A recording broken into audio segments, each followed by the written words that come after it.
Bengaluru to Chennai express ಹೈವೇನಲ್ಲಿ deadly accident ಸಂಭವಿಸಿದೆ. ಪರಿಣಾಮ ಸ್ಥಳದಲ್ಲಿಯೇ 4 ದುರ್ಮರಣಕ್ಕೀಡಾದಂತಹ ಘಟನೆ ನಡೆದಿದೆ.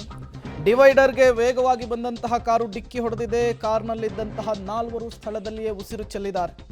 ಕೋಲಾರ ಜಿಲ್ಲೆಯ ಮಾಲೂರು ತಾಲೂಕಿನ ಅಬ್ಬೇನಹಳ್ಳಿ ಬಳಿ ನಡೆದಂತಹ ಡೆಡ್ಲಿ ಆಕ್ಸಿಡೆಂಟ್ ಇದು. ಕಾರ್ ಡಿವೈಡರ್ಗೆ ಡಿಕ್ಕಿಯಾಗಿ ಬ್ರಿಡ್ಜ್ನಿಂದ ಕೆಳಗೆ ಬಿದ್ದಿದೆ. ಚೆನ್ನೈ ಮೂಲದ ಗೋಪಿ 38 ವರ್ಷ, 28 ವರ್ಷದ ಗೌತಮ್, ಹರಿಹರನ್ 27 ವರ್ಷ, 30 ವರ್ಷದ ಜಯಂಕರ್ ಸ್ಥಳದಲ್ಲಿಯೇ ಉಸಿರನ್ನು ಚೆಲ್ಲಿದ್ದಾರೆ.